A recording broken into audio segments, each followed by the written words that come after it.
DREDD! DREDD! Fucking DREDD! Man, what an awesome movie.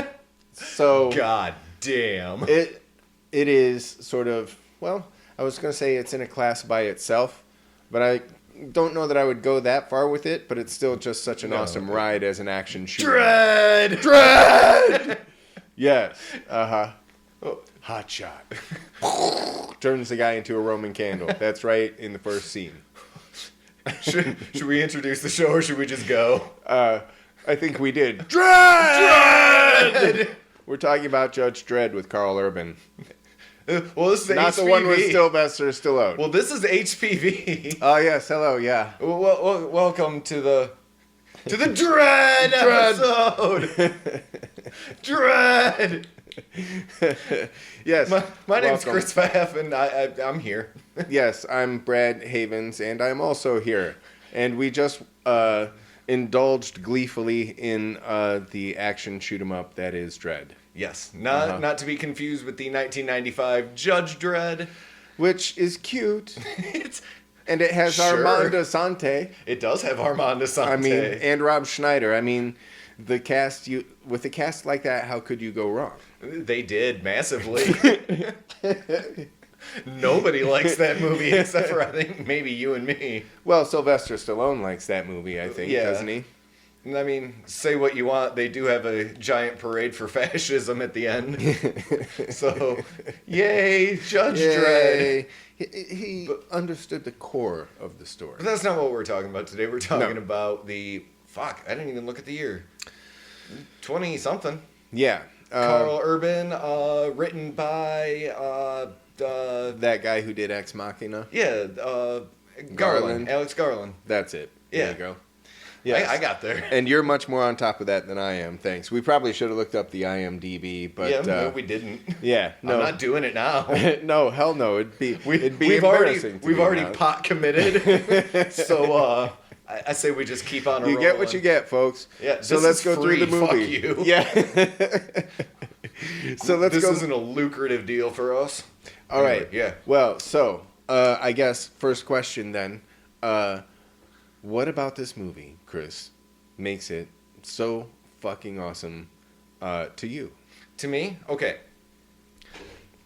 The reason that I find this movie to be fucking fantastic is because they give us enough of the world that we need to know. They don't over-explain it. They don't go in and out. It's a very strict A to B narrative, pretty much. Yeah. But very what they did, tight story. Yeah, but what they did was they focused on making it fucking rad. Yeah. And there are huge inconsistencies that I couldn't give a flying fuck about while watching this movie because they made it the movie that they knew we wanted to see. Yeah, exactly. Exactly. I couldn't have said it better myself. I mean, the visuals alone,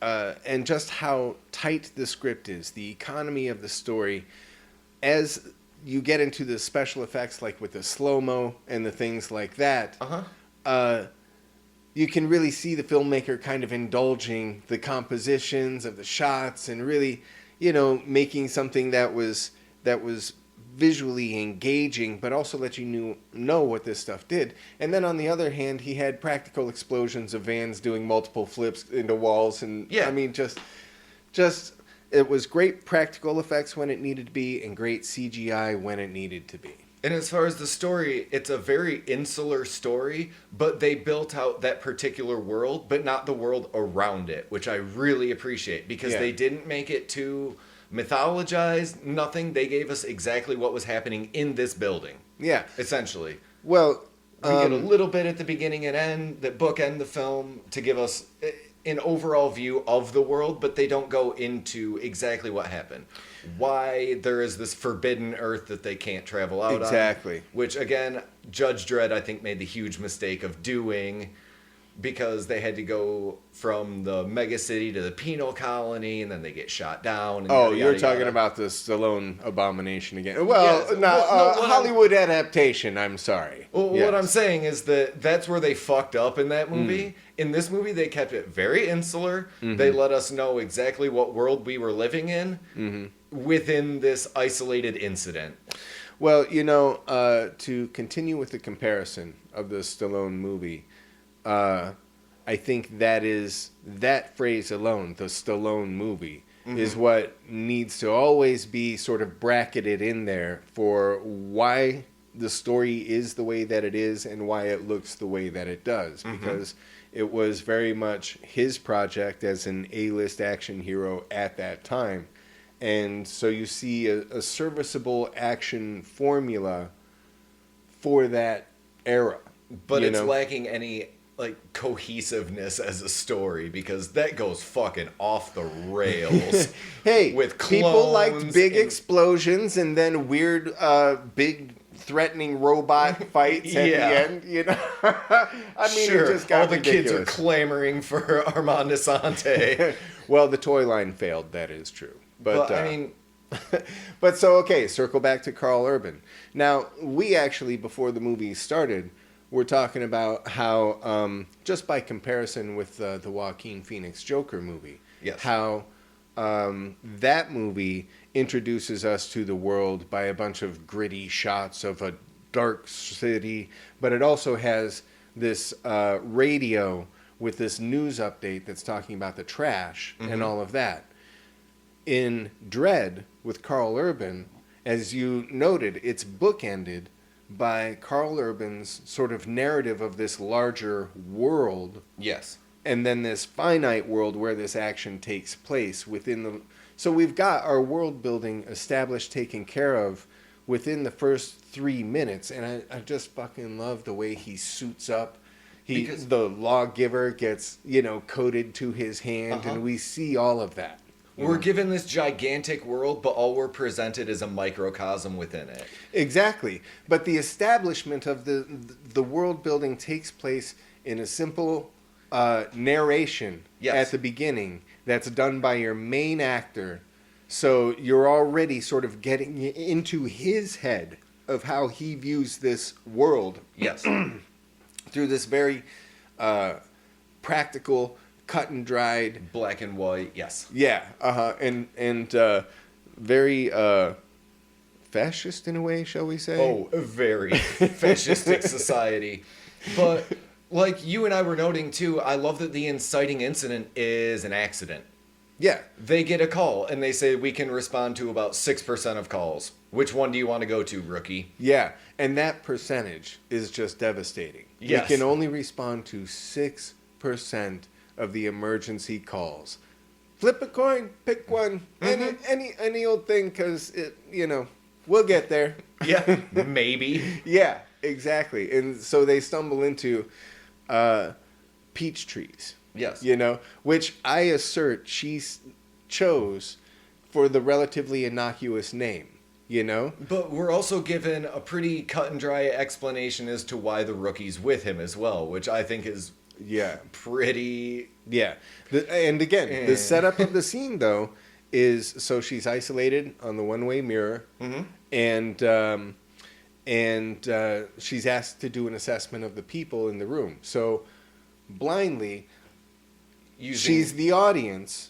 Yes. But she's able to also inform the audience not only that she has this psychic ability, but now she's utilizing it to inform the audience more about DREDD. Yes.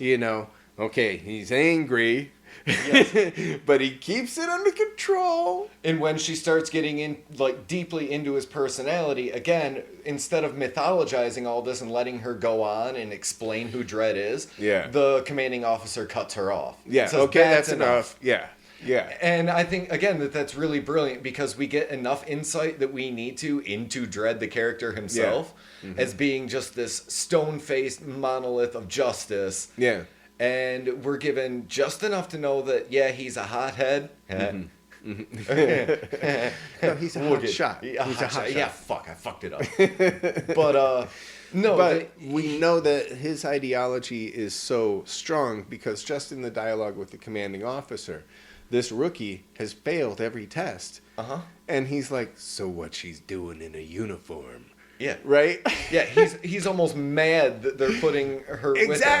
Exactly. Like, what the... But again, over the full arc of the movie, we see this bond and we see the development in both of them. Yes. And how even though he's still this, stoic hard case and all of that, the audience has had just a glimpse that, yeah, this guy does actually have a soft spot in him. Yes. And our in, as far as the audience, is Anderson, the rookie, because she has to have everything explained to her, just like we do to carry us throughout the story. She's the audience proxy. Exactly. Well, and she's being assessed. It's her first time out. So DREDD asks her, okay, here's your situation. What's your solution? So now we're getting exposition for the story. We're getting details, but it's very organic to their circumstances because, okay, he's in a training session. So it's not just going to be, command follow. He's actually going, you know what? This is a teachable moment. Yes. Shall we tear gas them or just throw grenades? What would you like to do, rookie? And I think the portrayal of the villain in this is fucking fantastic. Oh, Lena Headey. Yes. God, I love her so much. She's amazing. Yes. Because we're given, again, just enough story, great writing that we're not given an over-explanation as to who she is. Right. We know that she used to be a prostitute in the S9 pleasure sector. And she murdered a bunch of people, has taken over this entire building, and she runs it. Yeah. Yeah, and she is ruthless. And what was it? Her, the thing she's known for is violence. Her trademark is violence. Yes, She's got that badass scar across her cheek. Yes. Wow. And those eyes are just like... dead. Absolutely. Like just nothing matters at all, ever, whatever. Go ahead, skin him. And they didn't portray her as like the crowning achievement of these drug dealers. She doesn't have this mansion. She's not dressed particularly well. Yeah. She looks like a fucking schlub. Yeah. She's not draped in gold. Yeah, that actually is an excellent point because you would think, especially given the sex worker background and all of that, that they would do something with her character where she's like really showing out now. I've made it. She's this queen of this drug empire. Yeah, draped in gold and all of that. And she's not. She's not. The first time we see her, she's trashed out of her mind in the bathtub just playing with the slow-mo visuals. You know? She's getting high. Yeah. That's the first thing we see is she's getting high. Yeah. And then when her subordinates come with the three people who like were trying to do whatever they're doing that's gotten them killed, the first thing she says is, "Can't you handle it?" Yeah, I'm busy. Yeah.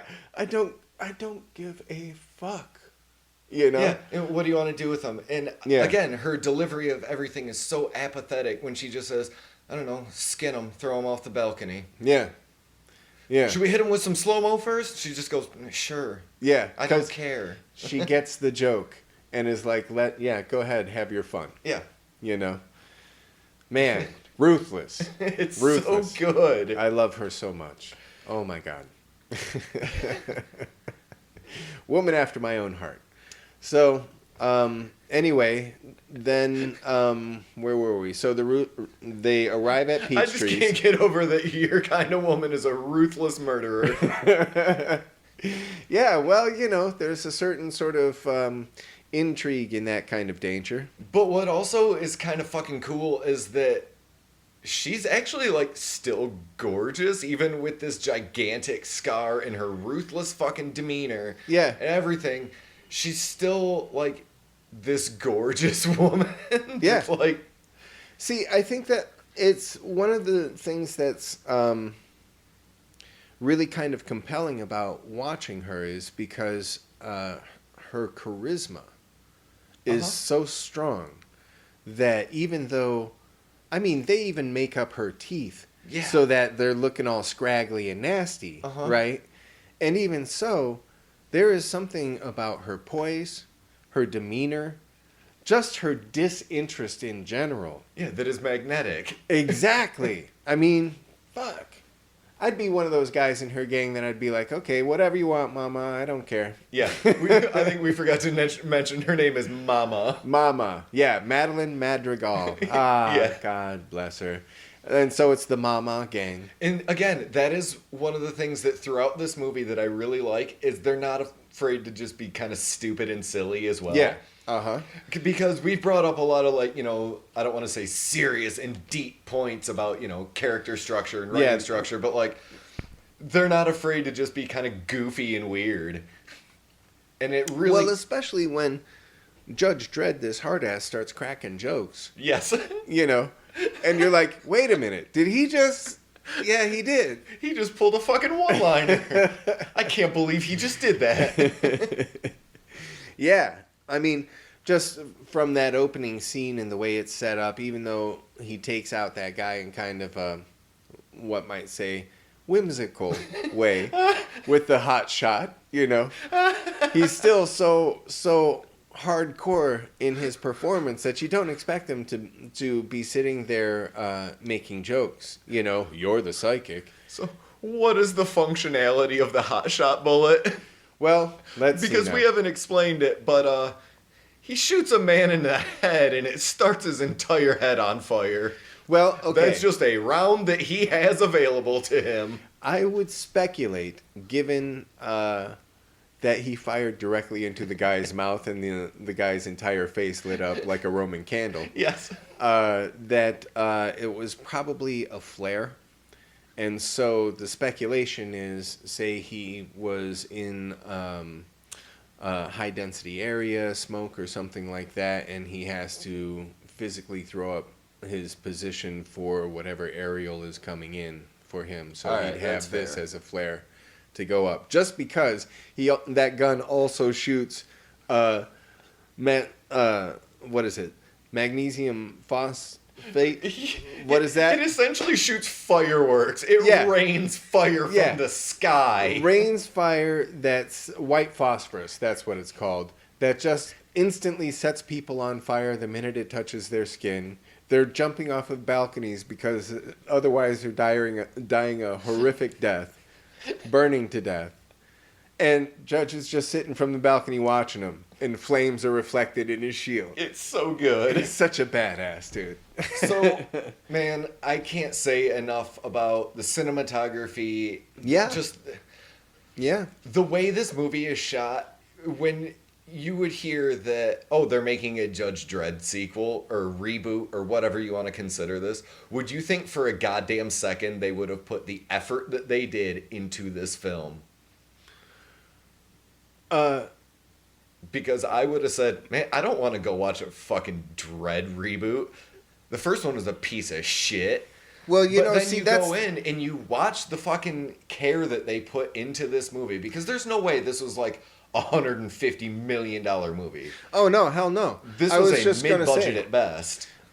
At best, because I was just going to say, if you think about it from a production standpoint, the script really sets up the world very well. But what is the world? Them literally running through different corridors in a contained, shut-down building. Mm-hmm. That's it. Maybe a couple of street shots on a highway where you're doing some stunts and things like that. Your major star is Karl Urban, who is an international talent and deserves to be an international star. Yes. However, he's also, especially at that time, very affordable. Uh-huh. So, and we never see his face. God bless him for never taking off the helmet. Yeah. You did it right. What a hero. Across the board, his performance is just... to me, now, I never read all of the comics. I read maybe 2 or 3 different comics as I ran across them randomly. But to me, this movie was like the comic book creators were like, okay, we're not letting Hollywood fuck up our movie again. Mm-hmm. We're actually going to find people who truly understand what this book is about, right?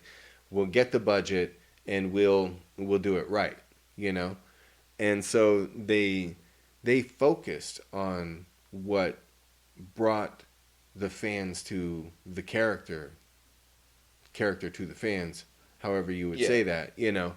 And that's why this movie is just so awesome. You know, because even, you know, the drug effects, the way that they shoot the drug effects, the whole slow-mo vision, the expression on their faces, the way it specifically on the raid, the way it intercuts between the normal speed and the slow-mo speed, and the reaction times and all of that is just so masterfully done, in my opinion, that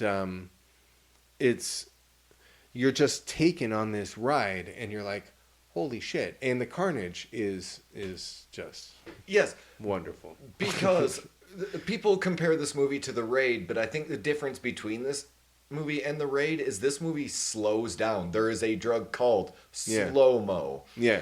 But it still keeps you engaged even when it slows down for a moment. Yeah. Because every time that the action slows, that is, either slow-mo or a very cool visual effect, or it's just the characters recollecting themselves to go, fuck, okay, what do we do now? Yeah.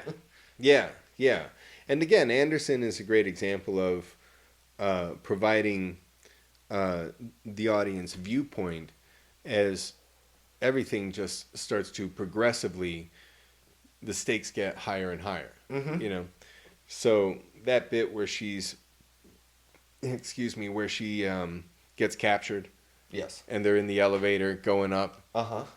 Is just, I mean, it's literally one of those turning point moments for her character where she could crumble up and fold like a little rabbit, but no, she's evolving into this stronger persona, and you see this happening as it goes. It's, I mean, there's just really nice character work. And you see her struggle with the difference between her duty and just flat out survival. Yeah.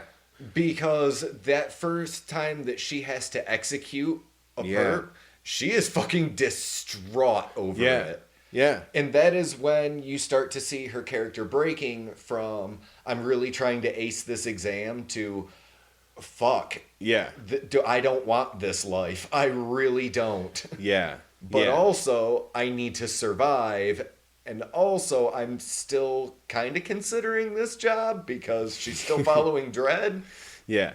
Who is just an absolute maniac.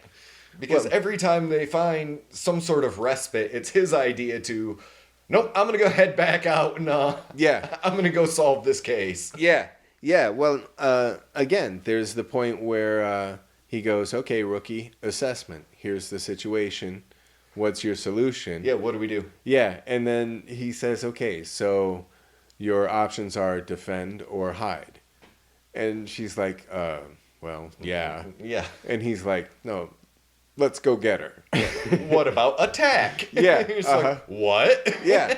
And again, it's such, it seems so simplistic, but it's backed by what we've seen is an ideology and a commitment to actually upholding the law.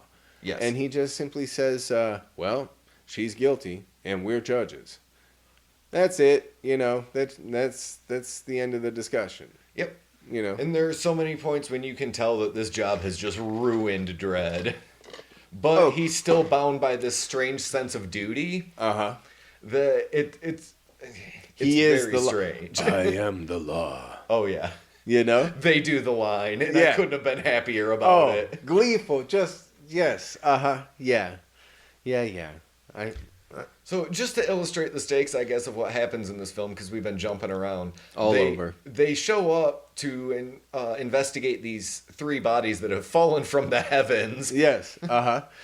And all of a sudden, the building gets locked down, and they're stuck inside. Mama comes on and says, there are 2 judges in this block. I want them dead. Okay. Everybody on every level, kill these judges. And anybody who doesn't want to be shot, get the fuck out of our way. Exactly. Now, okay, one significant plot point is the judges arrive. They look at the 3 bodies. Kind of helpful doctor says... you okay? Yeah. I know how to drink water. Good man. I'm glad to see you're getting over your drinking problem. Oh, God. I'm going to drown on air. So they get told that there's the I drug always knew den. I'd die talking to you about DREDD. It's just like the old gypsy said. Yeah. The prophecy has been foretold. Damn it. So that's the major bit, though, is that they happen to pick up a guy, and psychic Judge Anderson recognizes or gets the read that this guy was involved in the actual murder. Yeah, Avon Barksdale from The Wire. God bless him. And so they're arresting him and going to take him out of Peachtrees, which is what prompts Mama to do the whole lockdown and turn the whole building against the judges. The judges now have to face the entire army of what? An entire, like, what they say, 200 floors or something like that of criminals with automatic weapons. He says they're like a kilometer above ground. Yeah, which, once again, little details that slip in to inform not only the action or the circumstance taking place, but also build that world that much more. Yes. I mean, imagine you're a family growing up in one of these buildings, this residential complex, and from birth to death, you never leave that building because you don't have to. Because you can't. Yeah. There is nowhere to go. This is a city of, what they say, like 60 million people or something. Yeah, and amongst all of them, they're partitioned and sequestered into these towers. Mm-hmm. These towers that have, well, movie theaters we see in there, food courts, all of that stuff. So, apparently it's designed to contain everything you would need is available right here. Yeah. Yeah. Horrifying. It's kind of like that movie High Rise. You ever see that? No. The Ben Wheatley movie. I could go on for a while about Ben Wheatley, but let's not do that here. I will do it here. All of his movies are very, very entertaining until the last, 15 minutes, and then you go, oh, what the fuck? Really? Yeah. Every single one of them that I've seen, I am completely engaged in until the very end, and I go, oh, fuck you. And I'm not sure how to feel about that. Oh, that sucks, man. No, but, like it's we said. Almost like what they do... What they do... Oh, you want to talk about Shyamalan for a minute? Oh, no, it's just... Old? It's just a coincidence that... Man, I will never stop talking about Old. No, I never saw it. What a film. What'd you think? Yeah? There were me and 4 other people in the theater, and I felt bad because I felt like I was disturbing their theater experience because I was howling laughing in the front row. That's how good Old was. I enjoyed every minute of it. It was a real piece of shit, but man, I hold it real close to my heart. Excellent. Woof. Yeah. But anyway, I think what we kind of clocked while we were watching this in the beginning too is they do a really good job from beginning to end to show us that this is still where people live. Oh, yes. At no point do they let us forget that this is a residential area. Yeah, you made the great observation that the civilian body count was higher than anything in good guy versus bad guy body count. Yes, and that's kind of just, I would think, a commentary on war itself, because that's how war is conducted now. Yeah. Yeah, see, that's one of the aspects, I think, of the comic book that they've had time to develop is sort of this satiric look at fascism and the machinations of fascism with this law enforcement that literally is enabled judge, jury, and executioner. Yes. One individual can make that entire decision in the moment and kill someone without question. And yeah, it is that, that pesky due process, all these criminals are getting away with everything. If we could just kill them. It's that kind of fascist wet dream. Yeah. Yeah. It's so good. Yeah. Yeah. Yeah. Not fascism. That was a bad way to say that. Well, I think... But what I think is really cool about it is that they show this fascistic society, and right from the beginning, like we've already said, that we can respond to about 6% of these. Yeah. It's not working. Yeah. Is the point. Yeah, they build the world. None of this is working. What does this movie accomplish? Yeah. They destroy thousands of lives. Okay, you know what? And nothing is accomplished. I'm gonna invoke the horrific Zack Snyder movies, superhero movies, which I know you haven't seen because you don't like superhero movies. And let me tell you, I saw Batman versus Superman, and I was so goddamn confused and angry. Yeah. That, all right, if we're gonna take a tangent onto Zack Snyder. Well, this is why I bring him up. For the first 30 minutes of that movie, I thought, man, what are you doing? This is gibberish. Yeah. Yeah. Well, so you've tried to make self-important gibberish, Zack Snyder, you cunt. Self-important gibberish, yeah. Now, the reason that I bring him up, though, is because of the super melodramatic darkness of each one of those movies, yes. you know? And his world building starts from, the world is shit. It's a terrible place. It's so depressing. I'm so depressed. Yeah. There's hope somewhere. That's what we fight for, is hope. What's your good message? Is fighting for hope, and what? I mean, sure. Yeah, I don't understand you. Judge Dredd. You get the bookended, yep, this is a day in the life of this terrible world, you know. But you see that even in this environment, you've got families, you've got recognizable life that's happening in this area. Yes. And you also have this one guy who is idealistic enough that he still believes in his badge, even though he's empowered in a way that could be easily corrupted.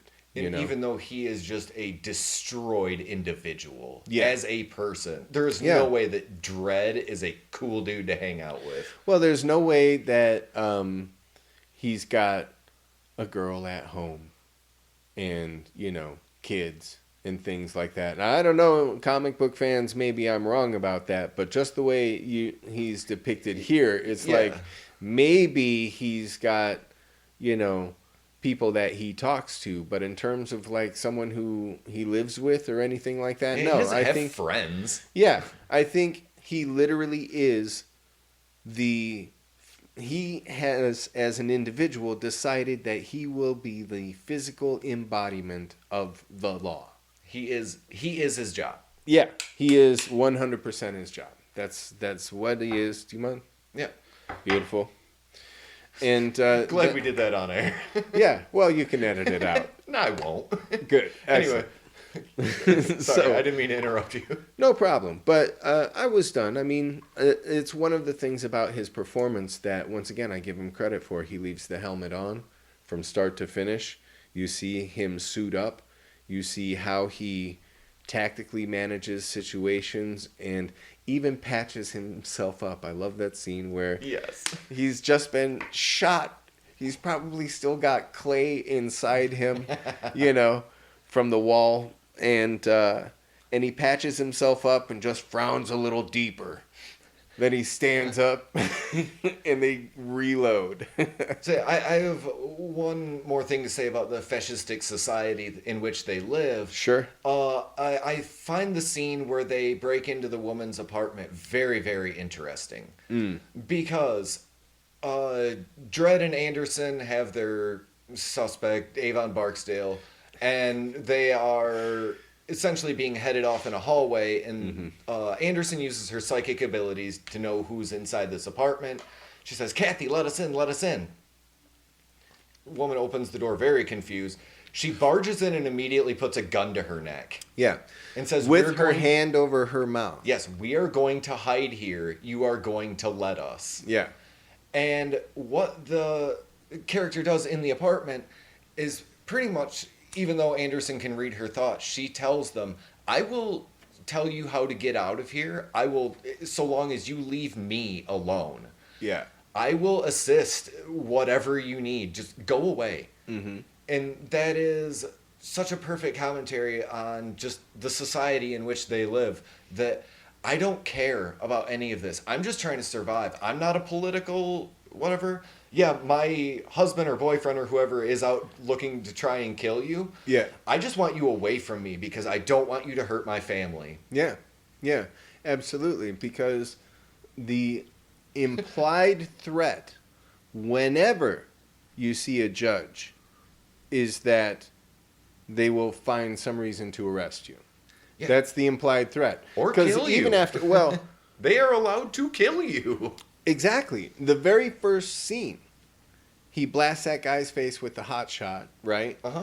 And we focused on that a lot, but one of the reasons I think that is such an interesting opening scene is after he kills that guy, he stands there, he delivers his, assessment over the mic to control. Yes.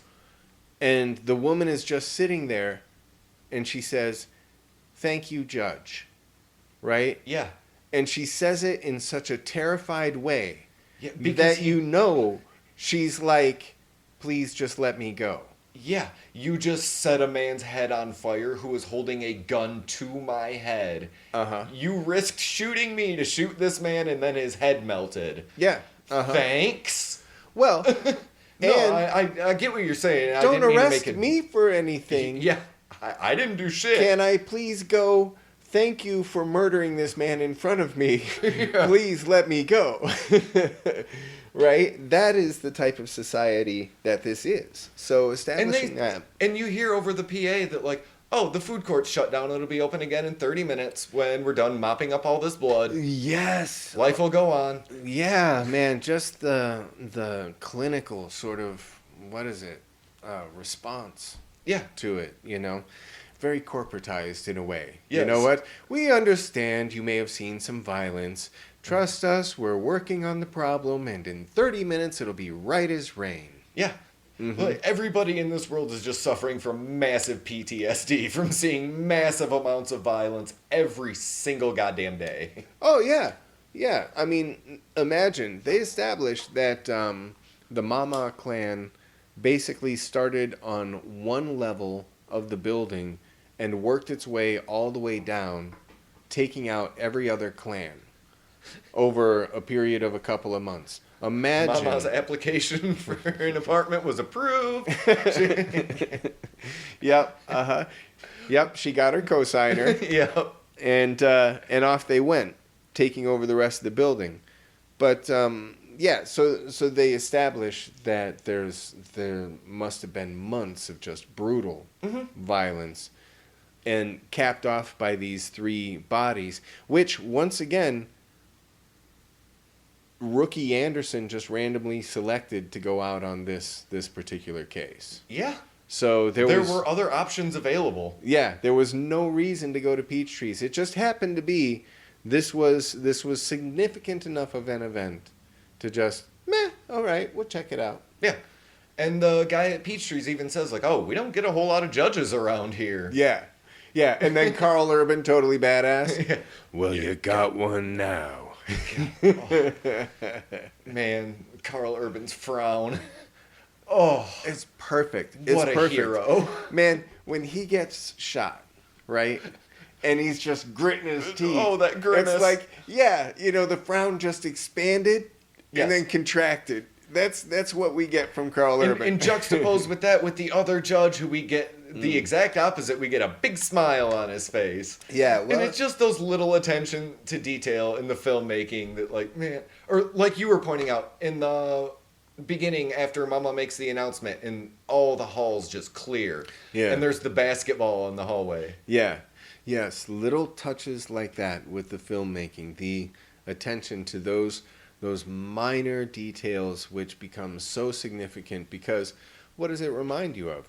Children playing. Can children play? No, because this brutal shit is going down right now, And it just reinforces the overall threat once again to the civilians, the residents who were actually caught in the middle of this literal slaughter. I mean, Mama takes out a whole floor. I was just going to bring up in the minigunning scene. Yeah. Who are the only people that die? All of the residents. Innocents. Yeah.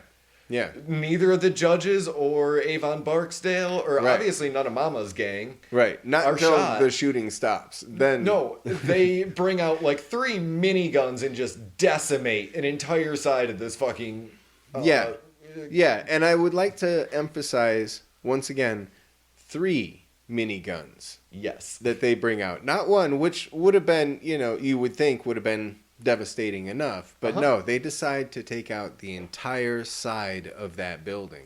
And they give us exactly what we wanted with Mama jumping on a fucking gun, too. Yeah. And again, it's just that little... I don't even want to say attention to detail with that. That's just I think that falls under the, this is rad portion. Yeah. Because it's also... All right, we have all these deep themes and everything else going on, but we're still making entertainment. Oh, yeah. And for her to be the leader of the clan and not want to get a piece of that herself and get behind... Because she gets behind the middle gun. Yeah, I'm going to straighten... she knows they'll take care of that. But no, she wants her time on that trigger. Hell yeah. Yeah, that's... It's just such a... So and then well done. 2 judges fall out of the sky into a skate park and immediately pull guns on children who are freezing cold. Well, But it's important because that's where they're allowed to call backup. Well, not only that, but it also shows that they have not been pushed so far that they're killing everybody. Yes. You know what I mean? And it also... Not yet, because Judge hasn't made his announcement. Right. He exactly. announces murder. He says, if you're helping Mama, then you're an accessory. And you're going to be treated as such. What he essentially says is, if I see you, I'm going to kill you. And everyone has accepted that. Right. But so those kids being outside when they find them, it's also another, again, acknowledgement of how the script leaves no loose end in anything that they bring up, because the building goes on lockdown and you see those kids get trapped outside. Mm-hmm. And then, of course, you forget about them because all of the mayhem that's happening, right? It's the same thing with the hobo who's nuzzled in the crack of the door. Mm-hmm. And DREDD is like, I warned you. That's it. Get up. And the guy doesn't get up. And the door just crushes him, He gets smushed. Yeah. It's not the way you would normally bookend a plot point, but, Yeah. it certainly helped keep the story moving along. They zigged where others may have zagged, but bold filmmaking choice. Yes, exactly. To just kill a homeless person. Yeah, and the guy was doing nothing, just sitting there. That's just the world they live in. Oh, well, that's kind of a... Because DREDD doesn't respond at all. Yeah. They just see, Anderson gets... is surprised. She's visually disturbed by watching a man turn into jelly. And DREDD couldn't give a fuck. Exactly. Oh, man. And then Mama he looked like he was just waiting for a sandwich at a deli. Yeah. Yeah, exactly. Exactly, man. So anyway, Mama, they get to... She's locked down the building. There's some back and forth. The judges know they're on their own, but they've got their perp with them. And then Anderson gets captured. Yep. Right? So there's this moment where they get separated.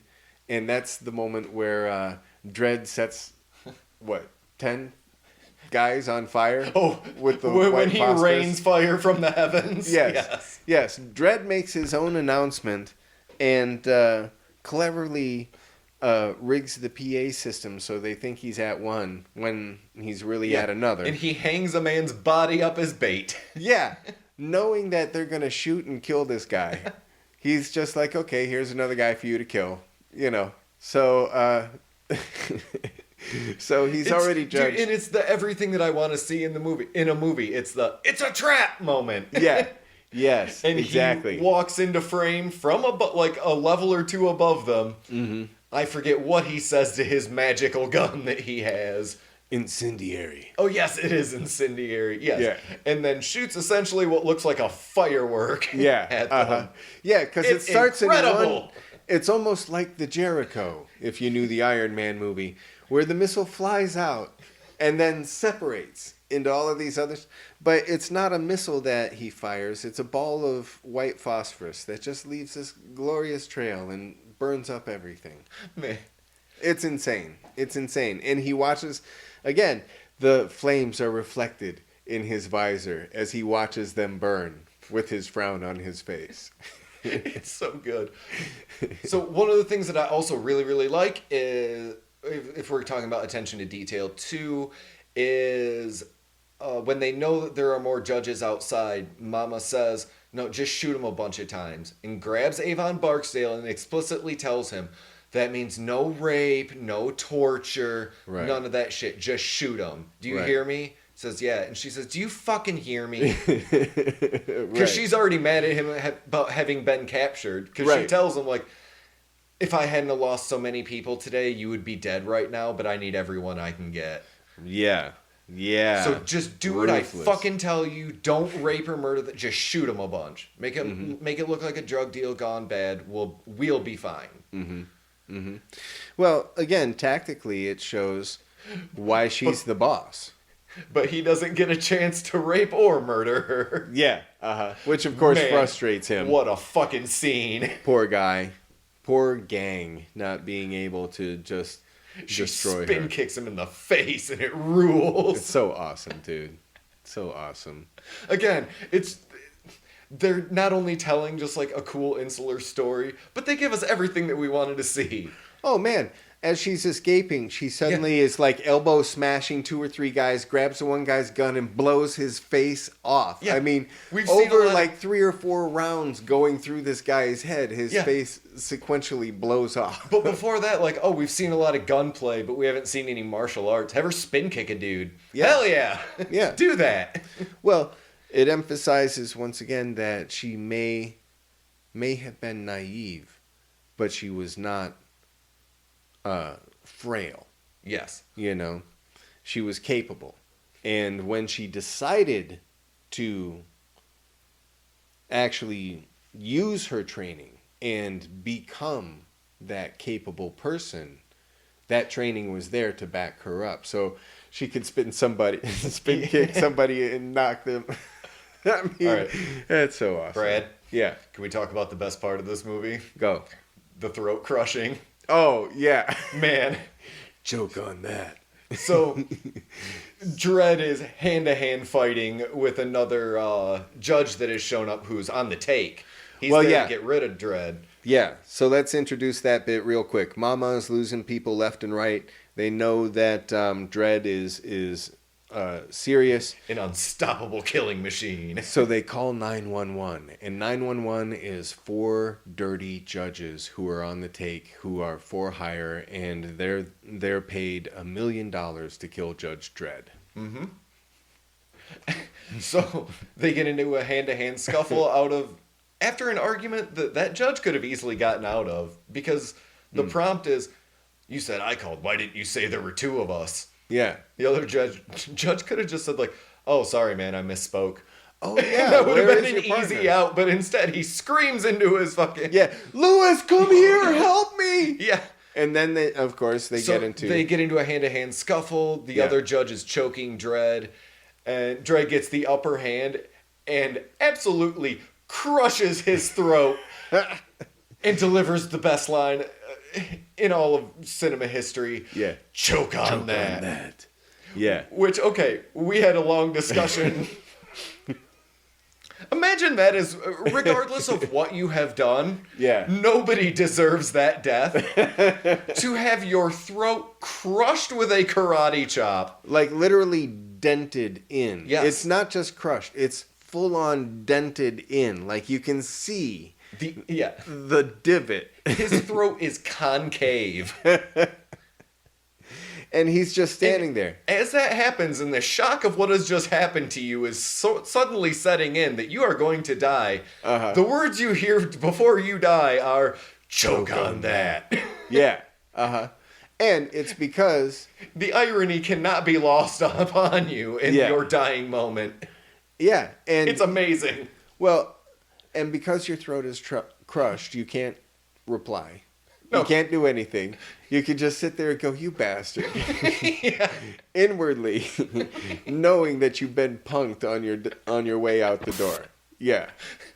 Like, just if you're watching a movie, you might be like, oh man, why'd they throw in a stupid one-liner? Well, that's why. Because it is the most devastating thing you could hear right before you're dying from your caved-in throat is choke on that. Well, as I'm sitting here, I'm recalling the fight sequence itself, and the reason Dredd says that line is because there's a moment fairly early in the fight where this guy has jumped on him and has pushed him into a wall or a door or something, and is choking him. Yeah. And he literally says, yeah, choke on it, Dredd! Yeah. And then Dredd shoots him in the foot, right? And the guy's like, ow! And Dredd grabs him by the back of the helmet. Yeah, exactly. Oh, exactly. And Dredd grabs him by the back of the head to yank back the chin and expose the throat, making sure everybody knows exactly what's going to happen. And then he reverse roadhouses him. He pistol whips him in the fucking throat. Oh, man. So you notice the dent is the size of the pistol grip of the lawgiver. Yes.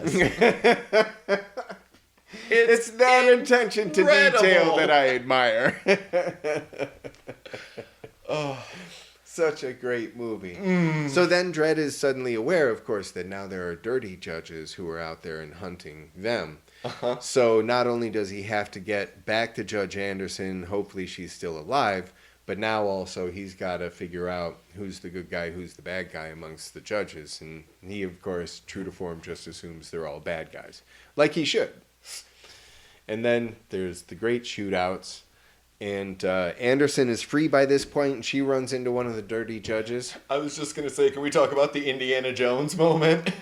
Which one is that? Where Anderson runs into the other judge.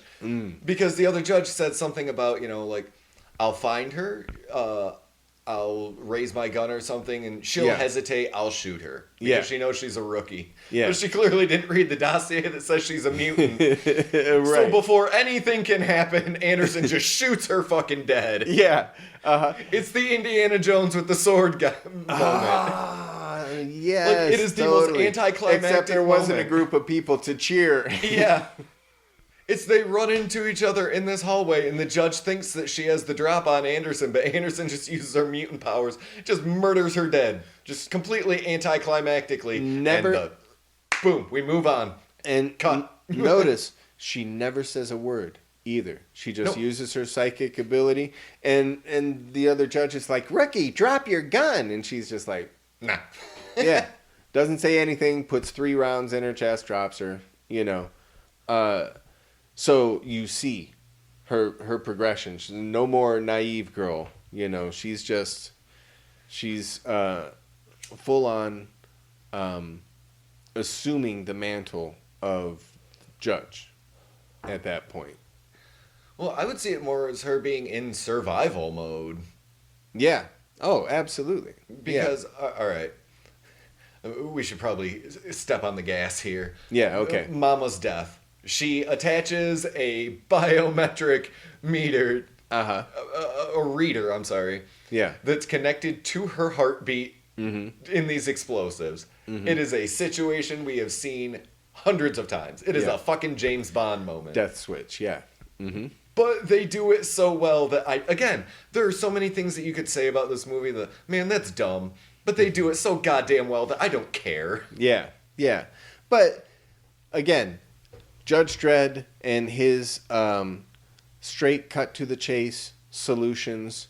Mama tells him, if my heartbeat stops, everything goes off. Yeah, it'll destroy the 50 floors above us. Yeah. And that'll destroy everything else. Yeah. So and he just goes... So you're in a pickle, Dredd. Yes, Put your gun down. And how's that Dredd gonna get out of this one? My God, had they done a fucking... all he does, the beauty of it is all he does is drop his pistol about 2 inches. Yep. And then he just shoots her in the gut. Yeah, just right in the liver. Yeah, You'll live, your heart will keep beating, you know. Even if ultimately you bleed to death, there's still plenty of time for me to do my thing, right? So, brings her over to the window, shoots her up with slow-mo, right? Delivers her. I love his reasoning is that, yeah, well, let's see how far that signal connects. Do you think it'll go through 100 layers of concrete? Yeah. 200? What's the distance on that? Yeah. Yeah, And then, which is a real fucking gamble on his part. Well, I was thinking about this because on one hand, it's a good observation that if the signal is activated, and we see that she literally plugs this electronic device into her wrist. Yes. Like it pierces her skin to monitor her.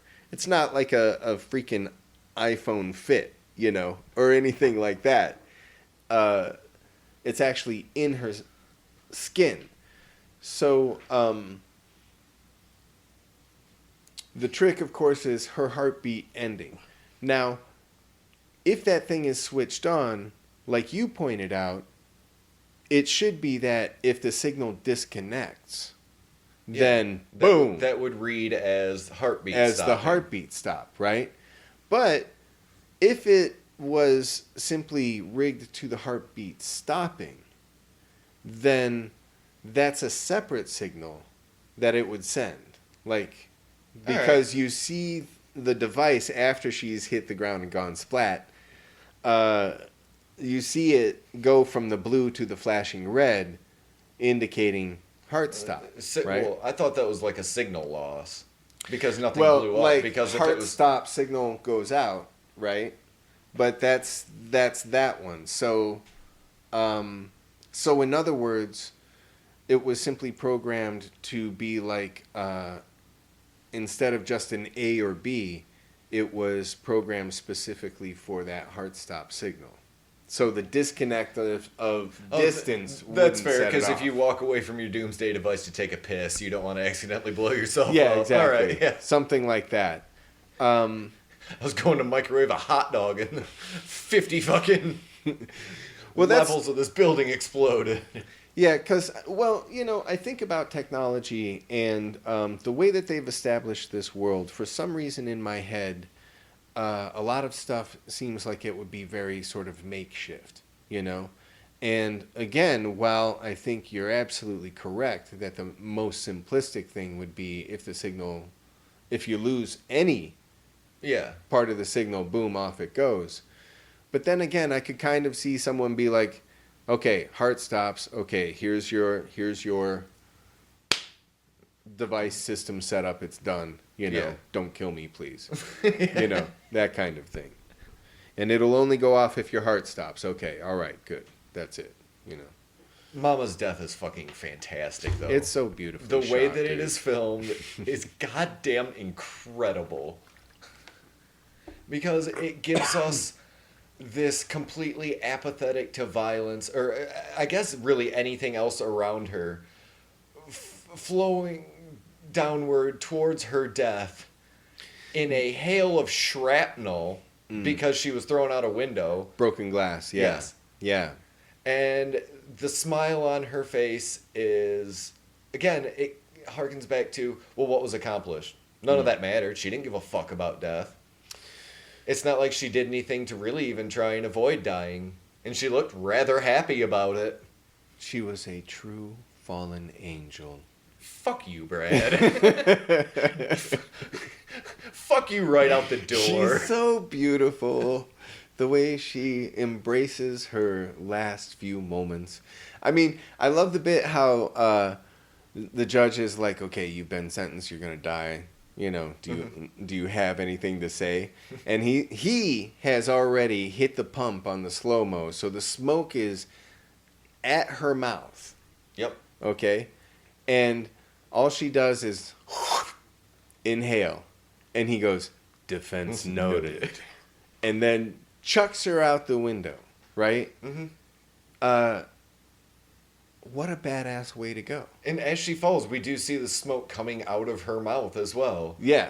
Well, at the very beginning, until logically all the smoke would have been out of her lungs, and it's her falling in a hail of broken glass. Right. To right before she hits the ground, since she is in slow-mo, she has the mind to kind of turn her head. Yeah. Like, it's that human reaction of, like, if you're going to get hit, like, this is oh, gonna shit. hurt. Yeah. And splat. Yeah. Yeah, and once again, the way the sequence is put together, they take a character who is terrifyingly horrific. The least sympathetic person you could possibly make. And they make her angelic at the end. They make her embracing her own death. A beautiful moment. Yep. For this lady. She goes out like a rock star. You know, all that glittering glass around her, all the smoke, you know, and she's lit like a Christmas tree just like she wanted to be. Good for her. And Man. And Dredd's reaction is, yeah. Yeah. He just says, yeah. Fucking yes. This movie's so goddamn good. It's so awesome. It's so awesome. Oh, pretty much. So great. I think they should have rolled credits at that point, but it shows Anderson throw her badge into Dredd's hand and say, I don't want to do this anymore. See, the CO comes up and says, did she pass or fail? He says, she passed. She passed. And then they both just walk away. Yeah. Nobody has any questions about what happened for either of these officers. Man, okay, you tied up all your loose ends, right? Sure. Very neat, succinct story. You know who your characters are. You know the world that they live in. What more do you have to say? So they give him an outro narrative to some rockin' ass guitars. Exactly. Well, that's just life in the city, mega city. Man, it fucking rules. Yes. Yeah. You could not, for a piece of entertainment, you could not ask for more in terms of the genre. It delivers across the board in terms of the writing, the action sequences. I mean, some of them may be a little too violent for sensitive tastes, but... This is a very violent film. Yes, it's a very violent, but the violence all the gore is very over the top, too. None of it is... I mean, barely any of it is, like, realistic gore to where you look at it and go, ugh, fuck. It's all blown out to a proportion, and it's lit in such a way that it's almost cartoonish. It's comic booky. Yeah. Yeah, exactly. And within the context of this extreme world that we're seeing depicted, it only reinforces how desperate some of these poor civilians must be. You know, I mean, when those 3 bodies drop, they emphasize here's a mom with her baby pushing along in a stroller, and suddenly splat, splat, and she looks up, and if she doesn't hustle 3 more steps, that body's gonna hit her. You know, you're just like, how do you raise a children in that, any kid in that world? You know, amazing, and yet, you know, that is what it is. So, great movie, awesome movie. Couldn't ask for more. No. I got nothing left to say about Dredd. God damn it, it's Me good. Either. Awesome. And dude, you know, once again, thanks for hosting, man. You got anything you want to plug? I'm doing a new series on YouTube of reviews of classic movies called Before Movies Sucked, and it's basically emphasizing that in this day of superheroes and remakes and sequels, and very hard to find original content, particularly coming out of Hollywood, there was a time when Hollywood actually made some good movies, and here they are. I've noticed that your focus is a lot on they really did this instead of, oh, it was CGI'd and we can tell. Oh, yeah.